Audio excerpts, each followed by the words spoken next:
In the days of Herod, king of Judea, there was a priest named Zechariah of the priestly division of Abia.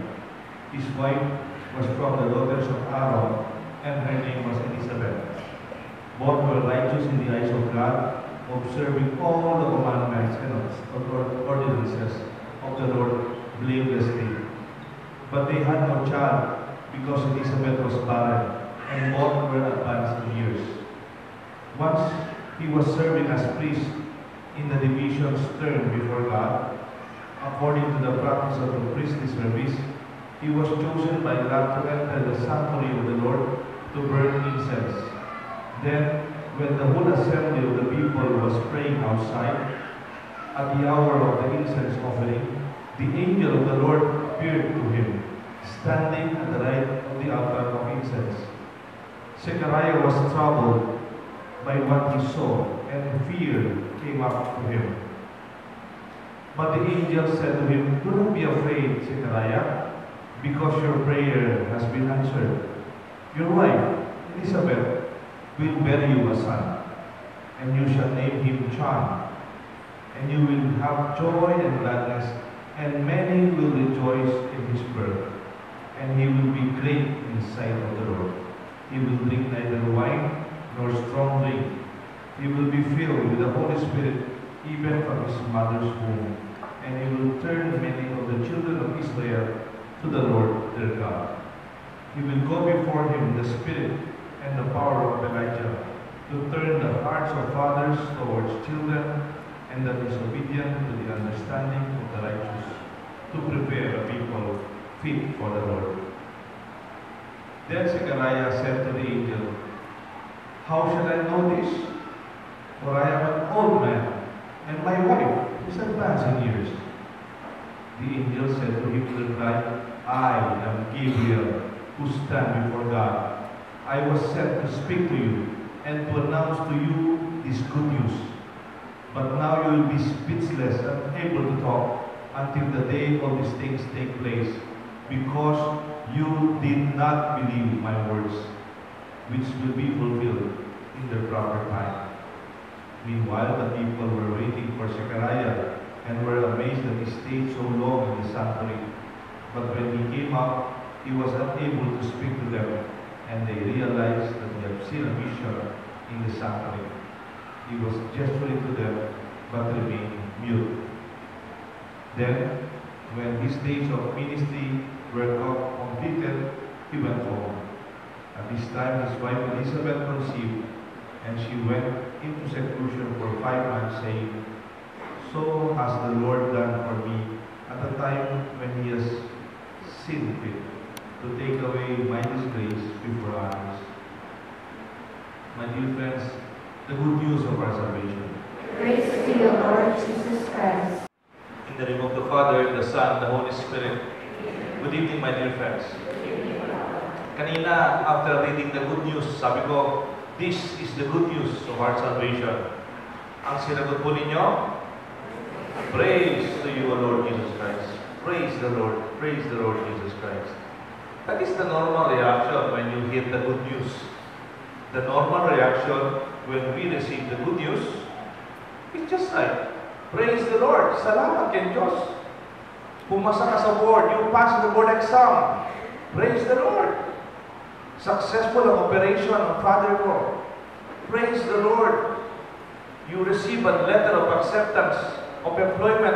You are hired. Praise the Lord. That's just normal, and that is expected. But can it happen that the reaction is the opposite? Pwede kaya makarinig ka ng mabuting balita, pagkatapos sasagot mo, tutulungan.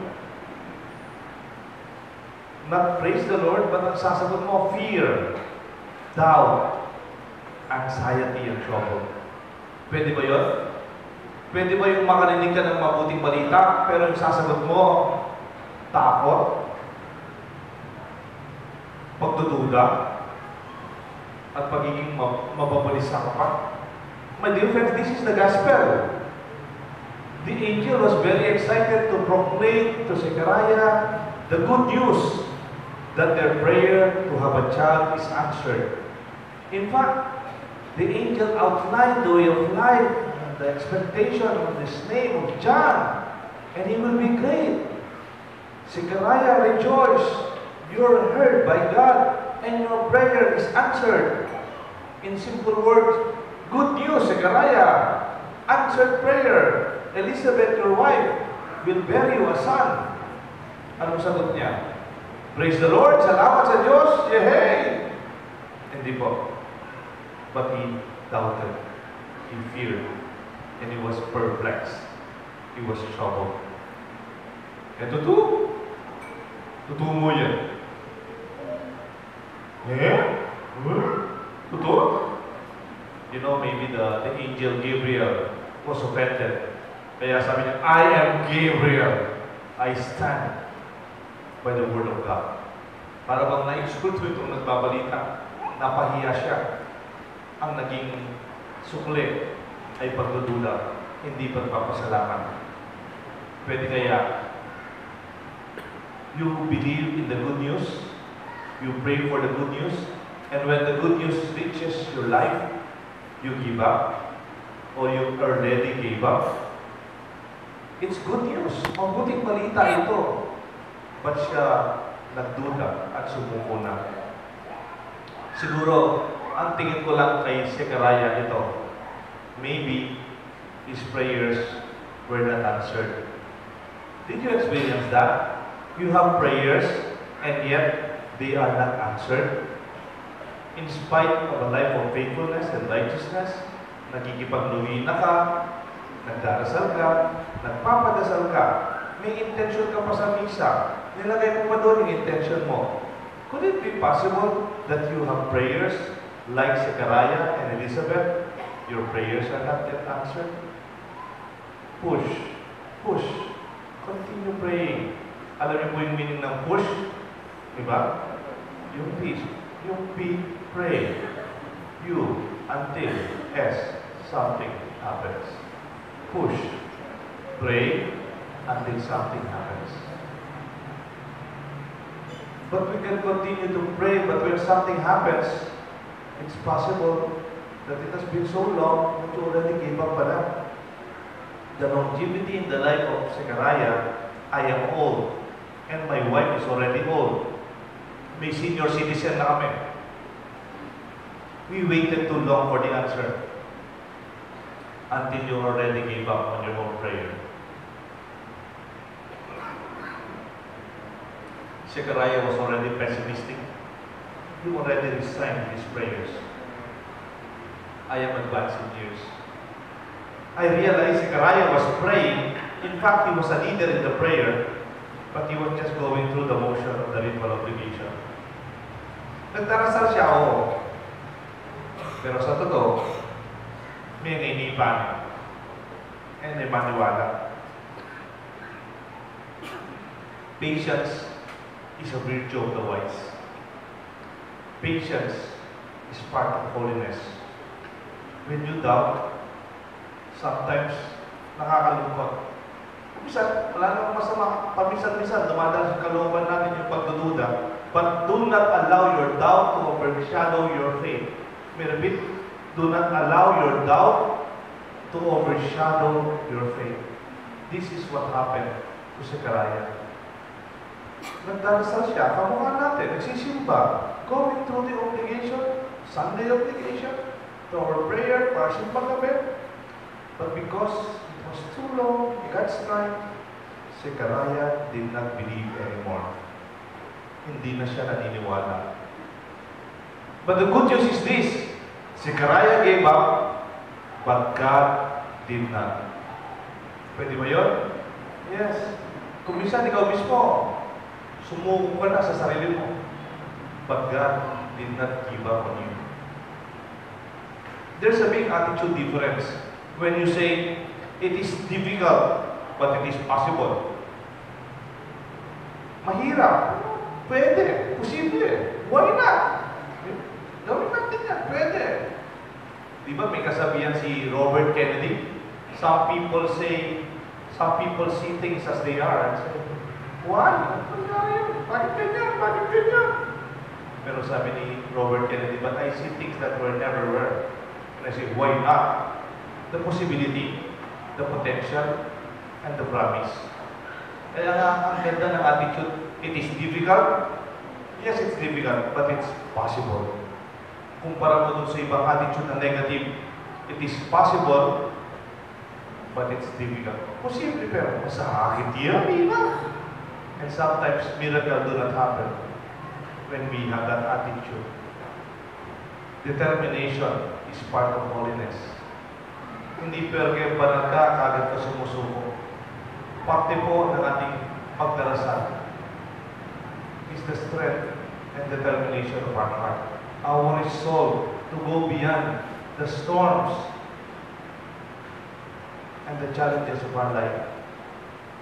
Minsan, di ba po yung mga ibon, yung mga maliliit na ibon, pag umuulan, syempre, pag lumilipad sila, umuulan, pag nabasa sila, mahihirapan po sila. Anong ginagawa ng maliliit na ibon? Sisilong po yan sa mga halaman, sa mga bahay, sa mga building. When it rains, smaller birds and most birds, they hide and shelter themselves. Kasi umuulan eh. They cannot afford to fly, tapos nababasa sila.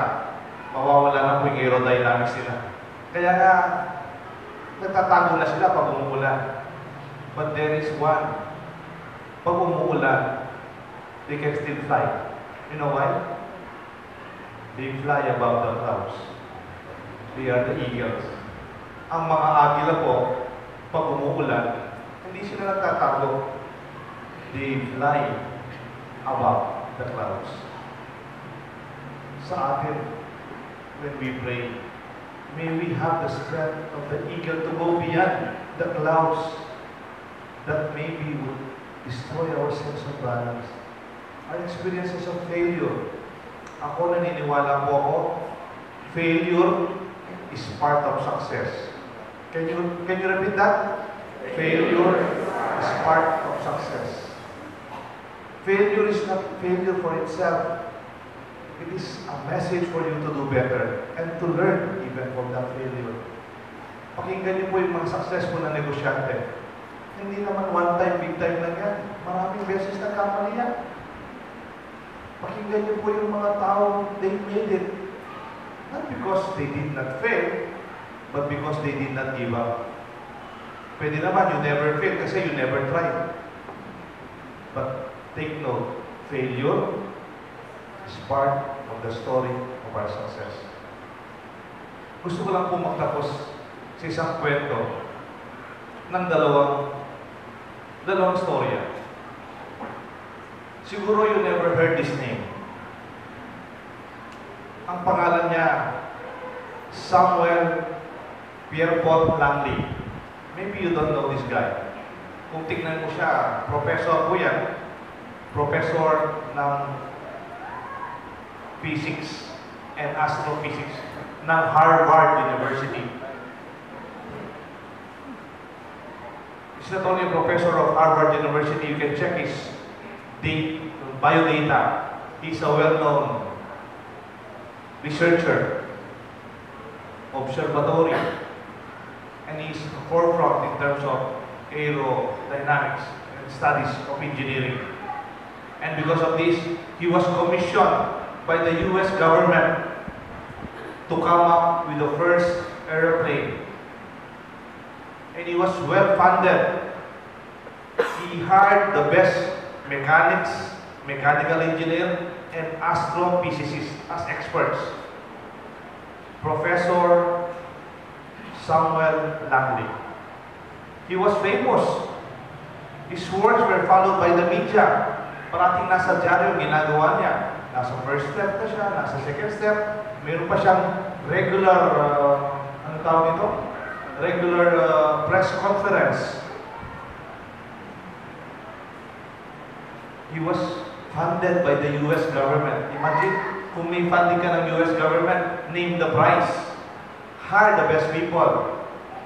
Kahit magkano, sky's the limit, sabi nga. But you know, when he tried, October 7, 1903, and December 8, 1903.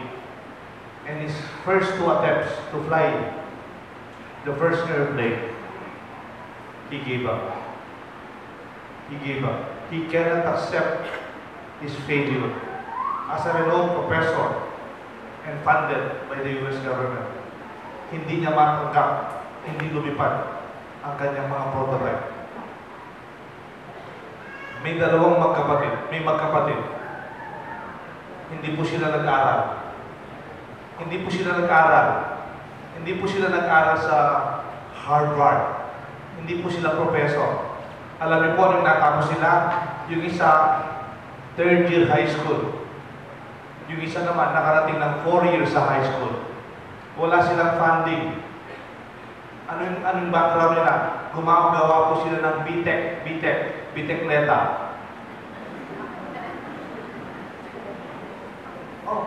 lang. Bisikleta. Makita mo yung shop nila. Alam mo yung mga shop na gumagawa ng bisikleta? Ngayon na, maganda na yung bisikleta ngayon eh. Talagang, they were very poor. And their workers also, kung sila, boss sila, gawa ng bisikleta. Third year high school, fourth year high school lang. Eh yung workers nila, they were not educated. But what made the difference? No funding, no high education, no media support. They were determined. They were humble to accept their failures. They were persistent, even broke their own ribs. Ilang po mismo may napili na kasi lang makasakay mismo. What made the difference? Determination and humble persistence. They can accept their failure and they waited for the right time. In December 17, 1903, Orville and Wilbur Wright, the Wright brothers, were able to fly the first successful airplane. What's the difference? They did not give up. They were persistent. And they were humble enough to accept their own failures. The good thing about Zechariah, though he cannot accept, and he doubted, and did not really want to pursue with his dreams, the good thing is, God did not give up on him. My dear friends, do you have prayers? Do you have a project in your life so important? Did you experience failure and you are tempted to give up? My dear friends, the story of Zechariah and Elizabeth is your story too. I pray that we will never give up on our own prayers. May God bless us all, the Father, the Son, and the Holy Spirit.